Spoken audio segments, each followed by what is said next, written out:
Unlike John D Rockefeller, William Avery Rockefeller liked to flaunt his wealth. Hi everyone, Ken here. Welcome to This House. Today we are exploring the country estate known as Rockwood Hall in Tarrytown, New York. Make sure to hit that subscribe button so you never miss an exciting episode of This House. Originally built in 1848 by Edwin Bartlett, Rockwood Hall started as a grand castle with Gothic Revival influence. Its second owner, Lloyd Aspinwall, expanded the castle with several additions, but the 200-acre estate known as Rockwood Hall would become best associated with its third owner, William Avery Rockefeller Jr., brother and business partner of John D Rockefeller.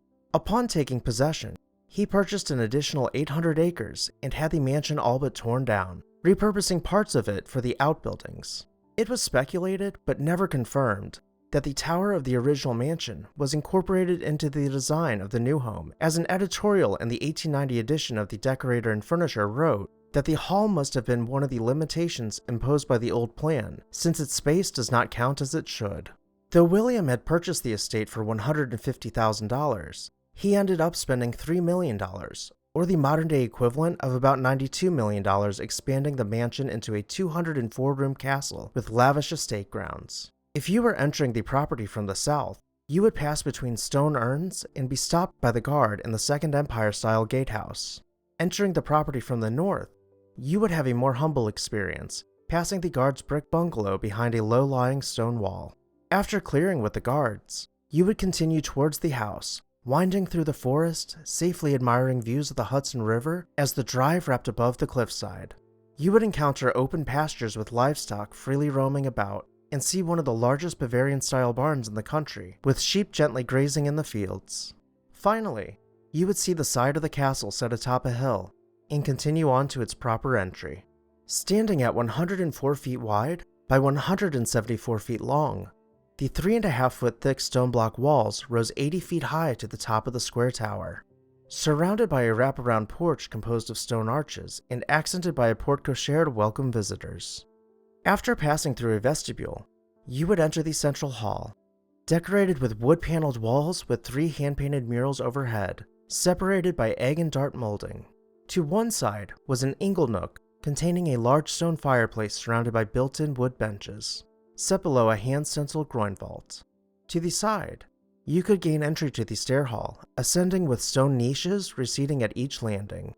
To the other side of the central hall was the library, with a geometrically patterned wood ceiling set above floor-to-ceiling built-in bookcases, which rounded out into niches containing busts. The room was decorated with new, oversized furniture and accented by antiques. Behind the staircase was the dining room, finished out with floral-patterned carpet and a floor-to-ceiling fireplace flanked by fluted wood columns.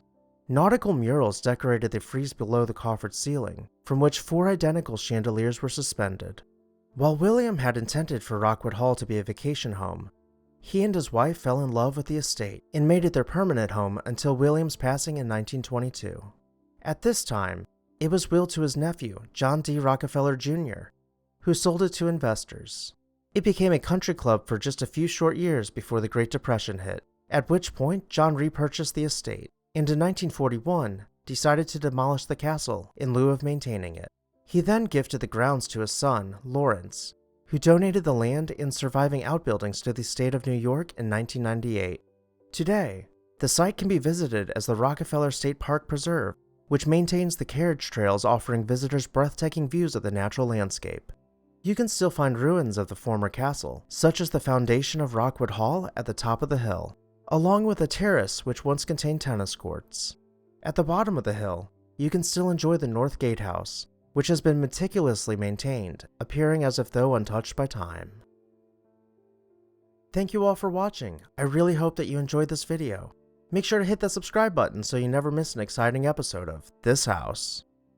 I would also like to take a moment to say a special thank you to our This House supporters whose names you can see on screen right now. If you would like to see your name on the screen, please consider joining our membership program today. I'll see you next time on This House.